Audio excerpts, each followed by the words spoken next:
आप सभी का स्वागत है। आज हम एनसीईआरटी वर्ल्ड सीरीज के अंतर्गत चर्चा करेंगे देशांतर या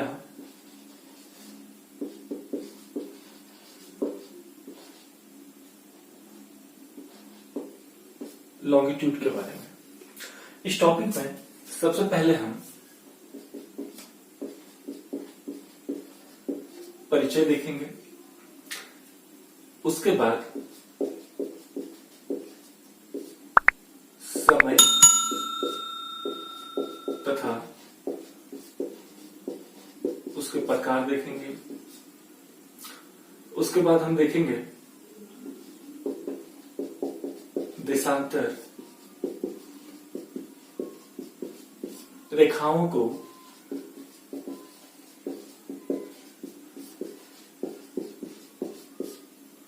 खींचा कैसे जाता है। उसके बाद हम देखेंगे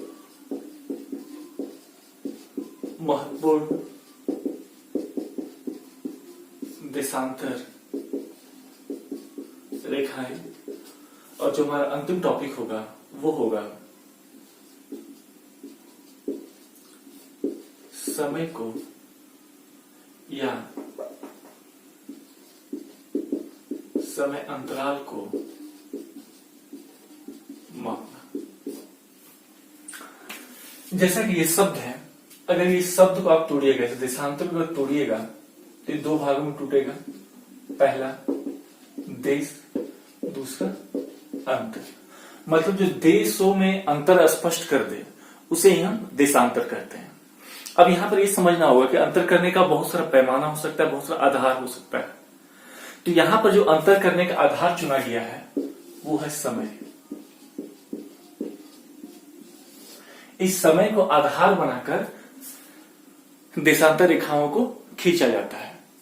तो सबसे पहले देशांतर से पर हम आगे चर्चा करें, उससे पहले हम ये समझने की कोशिश करेंगे कि आखिर समय कहते किसे।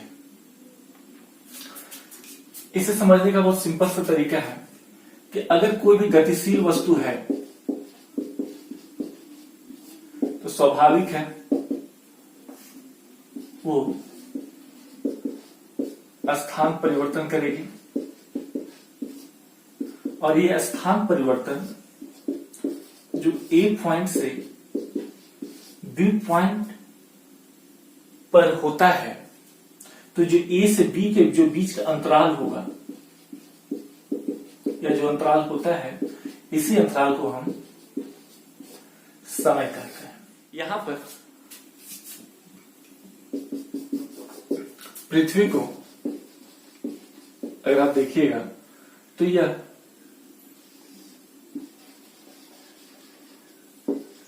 सूर्य और यह हमारा पृथ्वी।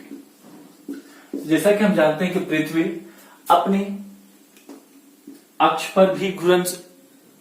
पर भी घूमती है और यह सूर्य के चारों तरफ परिक्रमा भी लगाती है, अर्थात ये गतिशील है। और यहां पर सूर्य देखिएगा तो सूर्य भी अपने आप में गतिशील है। तो जो सूर्य के आधार पर जो समय का अंतर को हम दिखलाते हैं, या जो सूर्य की स्थिति के आधार पर पृथ्वी पर जो समय का अंतर दिखलाते हैं, उसे हम स्थानीय समय कहते हैं। इस स्थानीय समय को प्रत्येक स्थान पर अलग अलग नाम से जाना जाता है, लेकिन पहर के नाम से जानते हैं। जैसे कि अगला पहर,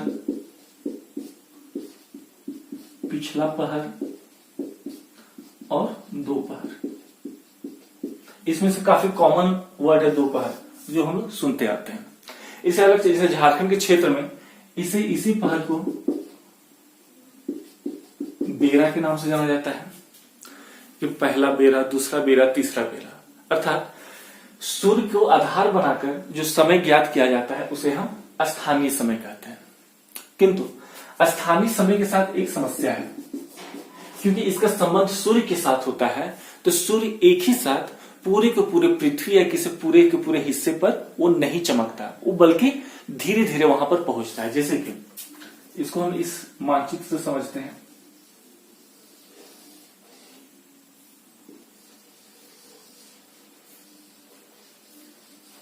अगर ये भारत है, जैसा कि हम जानते हैं कि पृथ्वी पश्चिम से पूर्व की ओर घूमती है, तो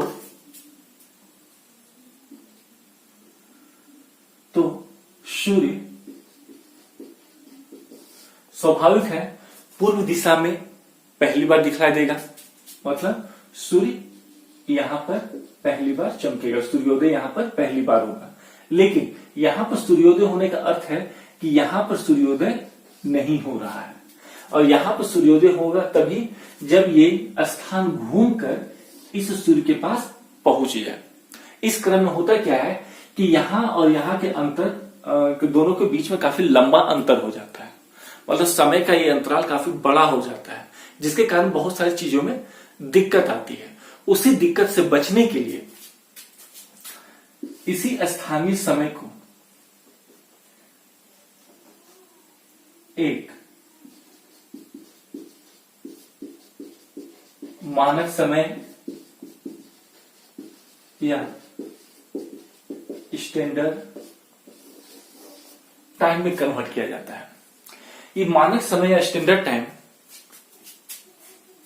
किसी भी देश के बीचों बीच की स्थिति को जीरो मान लिया जाता है, या उसे आधार मानकर ही समय का मापन किया जाता है। जो समय होगा वो इसके आधार पर मापा जाएगा। मतलब अगर ये किसी भी क्षेत्र का मानक समय है भारत का, तो अगर मान लेते हैं यहां पर 9 बजा है, तो ये 9 इस गुजरात के भी पोर्शन में बजेगा और यहां पर अरुणाचल प्रदेश के साइड में बजेगा। मानक समय का यह फायदा होता है, और इस मानक समय को आधार बना के जितने प्रशासनिक कार्य होते हैं, जितने दूरसंचार के कार्य होते हैं, सभी को इससे निपटाया जाता है और किया जाता है। यहां यह भी जानना रोचक होगा कि कोई बहुत सारे ऐसे देश जो काफी बड़े हैं, जैसे रूस, चीन, यूएसए, कनाडा, इनका क्षेत्रफल काफी बड़ा है, जिसके कारण वहां पर एक से अधिक मानक समय का उपयोग किया जाता है। इसी मानक समय को बतलाने के लिए ग्लोब और मानचित्रों पर देशांतर रेखा को खींचा जाता है। जैसा कि हमें पता है कि पृथ्वी के ऊपर नॉर्थ, इधर साउथ, इधर ईस्ट और इधर वेस्ट होता है। तो देशांतर रेखा पृथ्वी ग्लोब या मानचित्र पर उत्तर से दक्षिण की ओर खींची हुई होती है। अब यहां पर देखेंगे हम क्या, अगर मान लेते हैं पूरा का पूरा एक गोला है, तो ये जो लाइन है इस गोले को आधा कर दे रही है, जिसके कारण इधर का जो पोर्शन है पश्चिम दिशा में के होने के कारण इसे पश्चिमी गोलार्ध कहा जाता है, जबकि ये पूरब दिशा होने के कारण इसे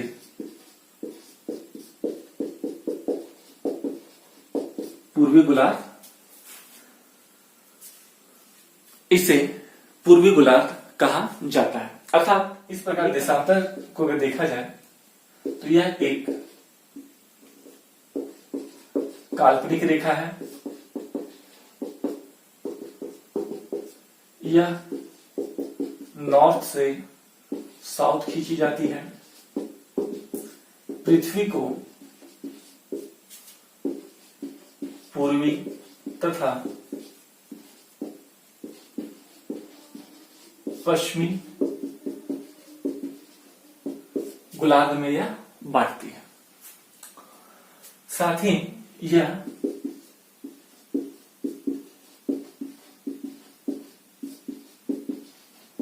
लंबवत रेखा होती है। अब हम यहां पर यह समझने की कोशिश करेंगे कि इन देशांतर रेखाओं को खींचा किसे जाता है। इसको अगर मान लेते हैं पृथ्वी है, तो इसे 360 अंशों में बांटा जाता है। और जैसा कि हमें पता है कि वृत्त भी 360 अंशों में बटा हुआ होता है, उसी को आधार मान के इसे 360 अंशों में बांट दिया गया है। मतलब इधर 90, इधर 90, इधर 90। अगले फेज में किया क्या जाता है, केंद्र मानकर एक एक अंश के हिसाब से, जैसे कि अगर मान लेते हैं यहां पे 0 है तो इसे 0 डिग्री, यहां तक 90 डिग्री, इस प्रकार है। तो इसका एक अंश अगर मान लेते हैं यहां पर है तो इसे 1 डिग्री बोल दिया जाएगा, यहां पर 2 डिग्री, ये 3 डिग्री, 4 डिग्री, इस प्रकार से यहां तक 90 डिग्री। उसके बाद आगे इस 90 से यहां पर 91 डिग्री, यहां पर एंगल को मापा जाएगा, फिर 92 डिग्री, इसी प्रकार से यह 180 डिग्री तक होगा। उसके बाद इसी प्रकार से इधर पश्चिमी गोलार्ध में भी इधर से 1 डिग्री से लेते हुए यहां 90 डिग्री तक खींचा जाता है, फिर 90 डिग्री से यहां पर 180 डिग्री तक खींचा जाता है। और जब इसे हम ग्लोब पर बनाएंगे तो इसका चित्र कुछ इस प्रकार से बनता है। एक ये 0 डिग्री, यहां पर 180 डिग्री,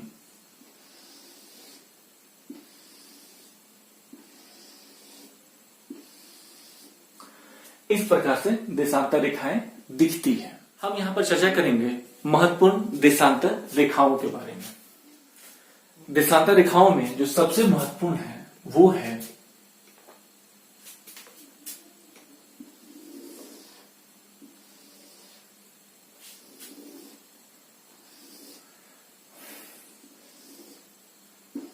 एक 0 डिग्री, दूसरा 180 डिग्री। पहला जो होगा 0 डिग्री, जिसे जीएमटी कहा जाता है। जीएमटी का अर्थ है ग्रीनविच मीन टाइम।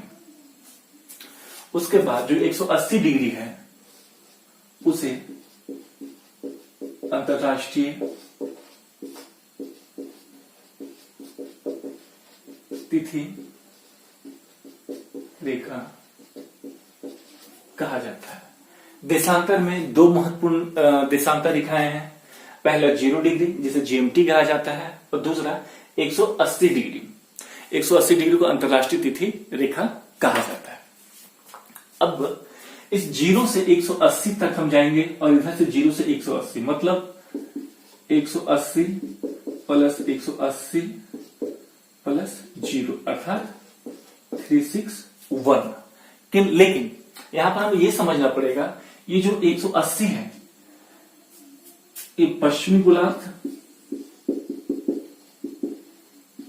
और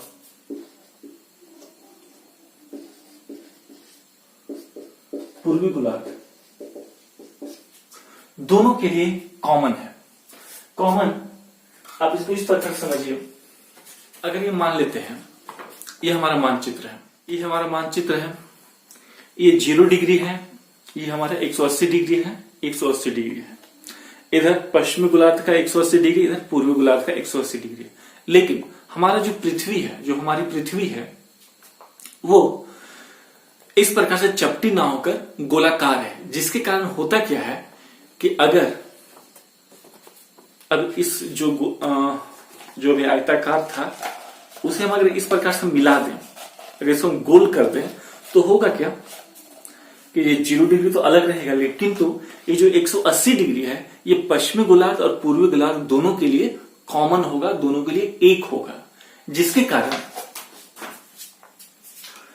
कारण इस 180 डिग्री को यहां पर हम -1 करेंगे और इसकी संख्या हो जाएगी 360। अर्थात देशांतर रेखाओं की संख्या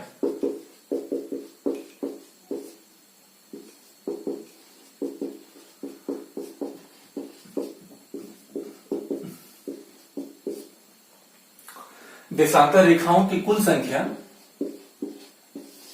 360 होती है। समझने का कोशिश करेंगे कि ग्लोब या मानचित्र पर समय अंतराल को कैसे मापा जाता है या इसे कैसे मापना चाहिए।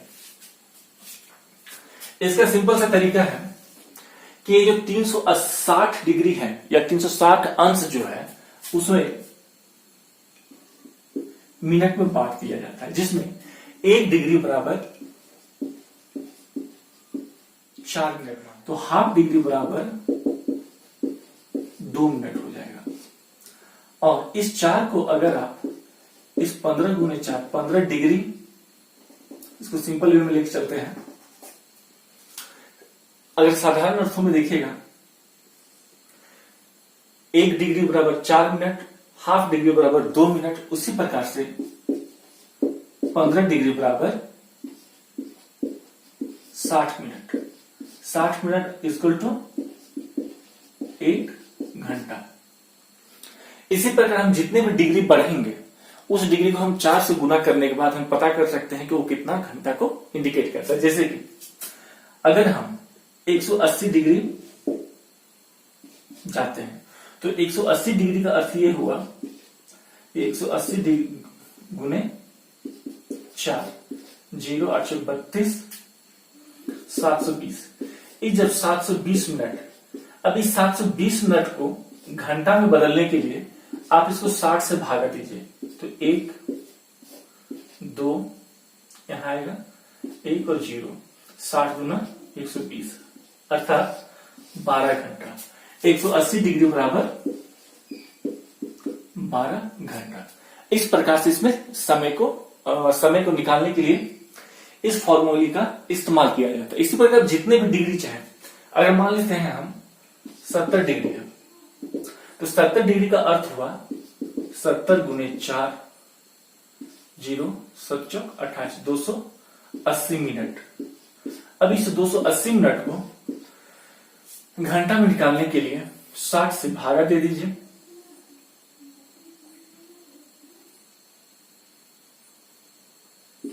तो जब भागा दीजिएगा तो 6 चौक 24 अर्थात 0 40, मतलब 4 घंटा हो जाएगा। इसी प्रकार से इस फॉर्मूले के सहायता से आप जितने भी डिग्री है उसका हम मिनट निकाल सकते हैं।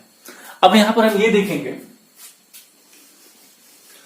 कि मानचित्र या पृथ्वी पर हम इस समय अंतराल को निकालने में इस फॉर्मूले का हम कैसे इस्तेमाल करते हैं। तो इसमें सिंपल सा कॉन्सेप्ट है कि इस 0 डिग्री ईस्ट से अगर आप पूर्वी गोलार्ध के और बढ़िएगा तो यहां पर समय हमेशा प्लस में होगा, जबकि इस 0 डिग्री से 180 डिग्री पश्चिमी गोलार्ध की ओर जाइएगा तो यहां पर समय माइनस होगा। इसका अर्थ यह हुआ कि अगर इस 0 डिग्री देशांतर पर अगर यहां 12 बज रहा है और इधर हम 1 डिग्री अगर आगे बढ़ते हैं तो इसका अर्थ हुआ कि 12 बज के यहां पर 4 मिनट हो रहा है। इसी प्रकार से अगर हम इधर हम 15 डिग्री की तरफ बढ़ जाएंगे, ठीक, तो यहां पर हो जाएगा 15 चौक 60, जैसा कि हमने यहां देखा था, तो यहां पर यह 1 बज जाएगा, अर्थात ये समय बढ़ता चला जाएगा। 0 डिग्री से 180 डिग्री पश्चिम की ओर आएंगे तो समय क्या हो जाएगा मेरा माइनस, अर्थात अगर यहां पर 12 बज रहा है तो जैसे ही 1 डिग्री हम आगे बढ़ेंगे तो यहां पर बजेगा वो आपका 11 बज के 56 मिनट, वो कम होते चला जाएगा।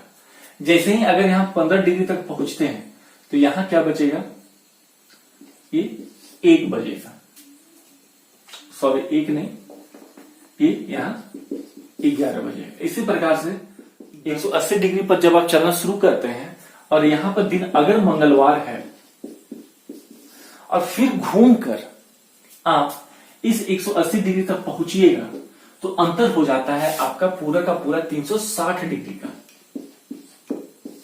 360 डिग्री का अर्थ क्या हुआ, 24 घंटा।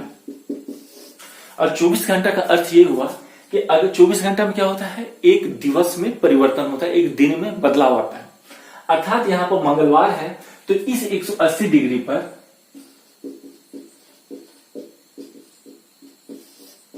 बुधवार हो जाएगा। और ये जो दिवस का परिवर्तन होता है, जो एक दिन में परिवर्तन जो होता है इस 180 डिग्री से यहां तक 180 डिग्री में, जिसके कारण ही इसे अंतरराष्ट्रीय तिथि रेखा कहा जाता है।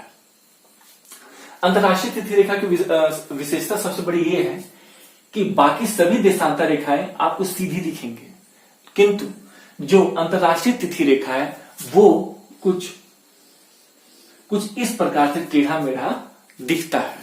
इसका कारण ये है कि इस बीच में प्रशांत महासागर के क्षेत्र है इस 180 डिग्री में, जहां पर जो द्वीप है काफी बिखरे हुए हैं, जिसके कारण ये अंतरराष्ट्रीय तिथि रेखा उन्हीं द्वीपों को आधार बनाकर खींची गई है, ताकि एक ही द्वीप पे, अगर मान लेते हैं एक ये द्वीप है, इस द्वीप से अगर हम बीचों बीच अगर एक रेखा खींचते हैं तो होगा क्या, इधर मंगलवार इंडिकेट करना पड़ेगा और इधर बुधवार।